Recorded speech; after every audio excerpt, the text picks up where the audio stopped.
cerita pendek karya Nafil yang berjudul Jangan Pergi. Mau kemana sih? Kata Tisa dengan bersuara keras dan penuh ketakutan. Apa sih, lebay banget. Orang cuma mau pergi ke kantor polisi perpanjang SIM doang. Nanti sore juga udah di rumah.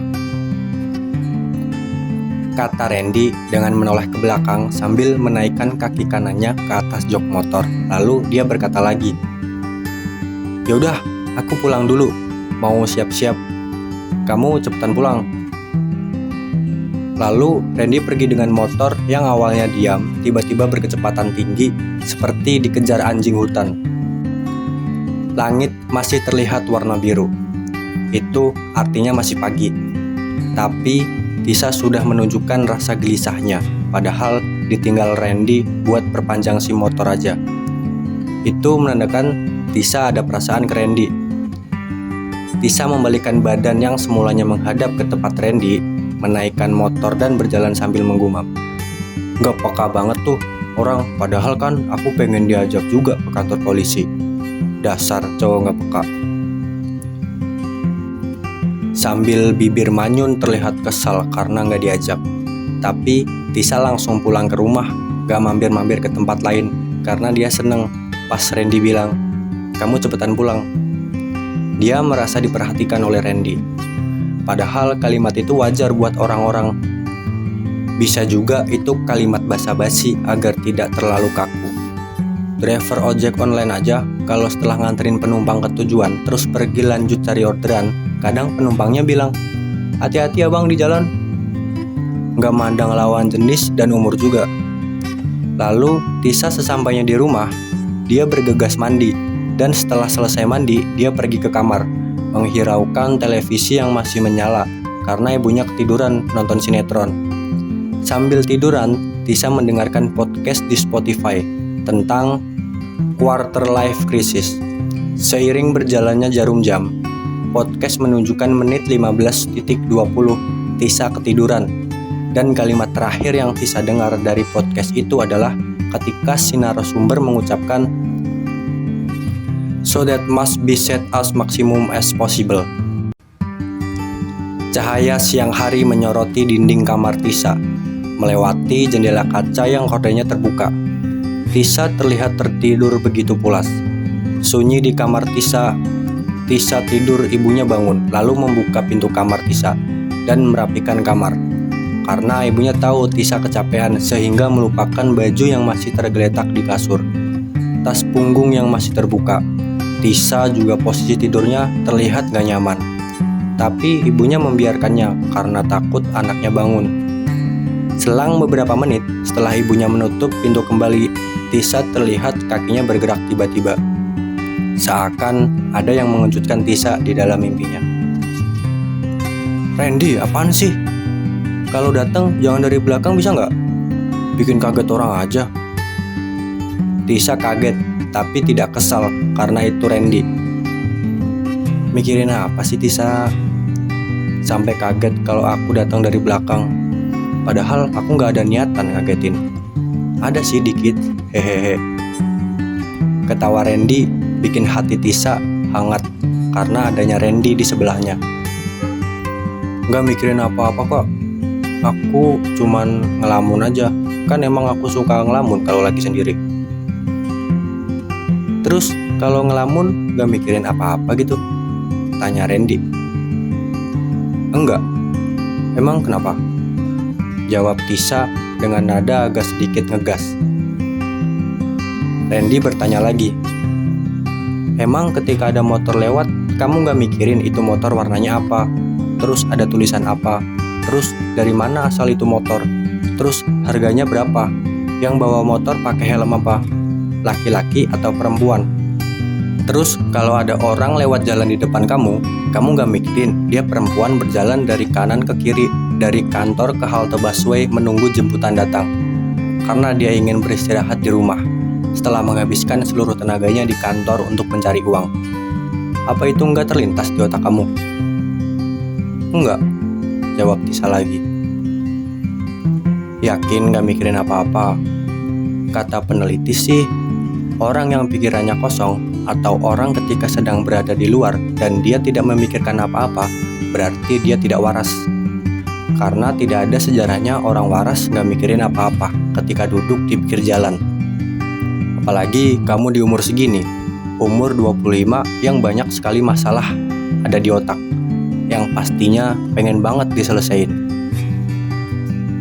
Tisa menarik nafas sedalam-dalamnya, lalu mengeluarkannya lagi, dan berkata, "Kamu ya, pintar banget kalau buat aku cerita." Randy menyandarkan bahunya ke sandaran kursi yang didudukinya. Setelah menegakkan bahunya untuk menjelaskan bahwa Tisa berbohong tidak mikirin apa-apa, sambil berkata, "Cerita aja langsung, gak usah drama harus dirayu dulu." Pipi Tisa berubah kemerah-merahan, seperti bunglon yang berubah sesuai apa yang dipegang. "Gini Ren, aku tuh kesel sama restoran yang ada di Senayan. Masa pas aku makan sama mamah tiba-tiba lampunya dimatiin? Padahal kan masih ada orang makan di restorannya. Kenapa dimatiin coba? Itu juga belum jamnya closing. Mamah juga sampai tanya ke pegawainya, 'Kenapa mati mas?' Jawabannya apa coba? 'Saya kira udah gak ada orang tadi bu.' Padahal kan jelas-jelas aku sama mamah tuh duduk di bangku pojokan sebelah kaca. Itu gak ada penghalang sama sekali antara tempat duduk sama dimana si pegawai pada berkumpul." "Terus?" kata Randy. "Ya aku kesel lah, berasa gak ada harga dirinya aja." Dengan bibir tersenyum, lalu Randy berkata, "Tapi dihidupin lagi kan lampunya?" "Iya." Randy masih tersenyum, kini dengan nada lembut dia menggerakkan bibirnya dan berkata, "Yang sabar ya Tis, mungkin emang pegawainya nggak tahu kalau masih ada pelanggan di restorannya." Randy masih melanjutkan bicaranya, "Kamu antusias banget ya kalau cerita. Beda sama pertama tadi pas kamu kaget." Tisa terlihat tersipu malu setelah Randy berkata seperti itu, hingga wajahnya semuanya merah dan dengan gerakan salah tingkah. Tisa kenapa? Malu? Nggak usah malu, kalau pengen cerita ya cerita aja. Sekalipun itu nggak terlalu penting buat diceritain, tapi nantinya aku bakal banyak tahu lagi hal yang nggak penting setiap hari. Dari kamu bangun tidur sampai tidur kembali, dari cara kamu makan, minum, nantinya aku bakal ngelihat itu semua. Sebuah kata menikah terlintas di otak Tisa. Dia menoleh ke arah berlawanan dari wajah Randy karena malu, sambil berkata, "Apaan sih?" Lalu Randy meresponnya, "Aku tahu kamu paham. Kamu bilang gitu karena kamu malu kan? Aku tahu kamu orangnya pemalu kalau udah ada warna merah di wajah.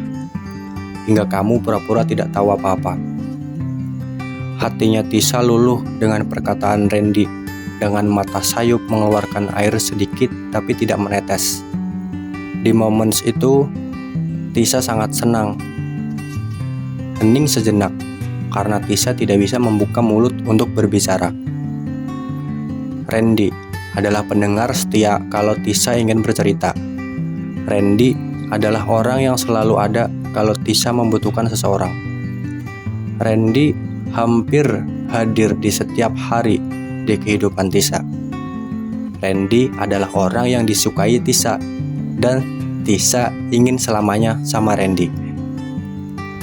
Suara kendaraan berlewatan di depan, suara burung berkicauan, hingga merdunya beriringan dengan Randy berbicara, "Ya udah, aku pergi dulu ya, kamu cepetan pulang." "Apa?" Sambil menolehkan kepala ke arah Randy, ternyata Randy sudah jauh berjalan. Tisa agak kesal karena ada suara burung yang menutupi suara Randy terakhir sebelum pergi. Tapi kesalnya hilang beberapa detik karena Tisa masih mengingat perkataan Randy tadi. Suara azan di senja hari terdengar dari masjid belakang taman yang diduduki Randy dan Tisa. Tisa lalu berdiri dan berjalan ke arah pulang. Tapi belum sampai di rumah, Tisa mendengar info dari orang yang berlari ke arah kejadian itu, kalau ada orang ditabrak bis. Tisa menghiraukan, tapi Tisa baru sadar ternyata kejadian orang ditabrak adalah di mana Randy tadi berjalan pergi. Lalu Tisa berlari ke arah kejadian tersebut dan melihat-lihat. Ternyata emang benar, Randy. Dan Tisa pingsan, lalu bangun dari tidur. Dengan nafas yang begitu cepat, jantung yang berdetak cepat juga, Tisa menghela nafas. Ternyata cuma mimpi. Lalu Tisa mengecek HP, ternyata ada WhatsApp dari Randy. Dengan isi chatnya, OTW, pesan itu sudah terkirim 30 menit yang lalu. Dan Tisa membuka pintu kamar, mau ke kamar mandi. Setelah melewati ruang tamu, ternyata ada Randy di kursi ruang tamu. Dan Tisa kaget, lalu memegang tubuh Randy. Masih tidak percaya karena Randy tertabrak bis di dalam mimpinya. Apa sih? Bangun tidur tiba-tiba megang, udah kayak arwah aja. Setelah mendengar kalimat itu dari Randy, Tisa menangis dan memeluk Randy. Apa sih peluk-peluk? Bukan murim boy. Tisa melepaskan pelukannya yang hanya persekian detik. Gak apa-apa. Ada apa sih? Untung gak ada orang. Coba kalau ada mamah kamu, gimana coba? Bisa dikira apa-apa. Omelan Randy karena merasa kesal yang tiba-tiba dipeluk orang yang baru bangun tidur. Kok gak bilang? Aku udah bilang di WhatsApp, tapi kamu gak balas-balas. Ya udah aku kesini aja. Kata mamah kamu tadi tidur. Terus aku bilang, ya udah gak apa-apa mah, nanti juga bangun. Terus nunggu deh di sini sambil main HP. Setelah perbincangan tersebut, Tisa berjalan menuju kamar mandi sambil membaca pesan dari Randy. Karena tadi hanya dilihat dari notifikasi HP. Ternyata Randy mengirim pesan juga, isinya mengajak jalan Tisa. Beberapa waktu kemudian, Tisa sudah siap untuk diajak jalan Randy. Dengan berkata, "Yuk." Randy berdiri dan menuju motornya, lalu mereka berjalan.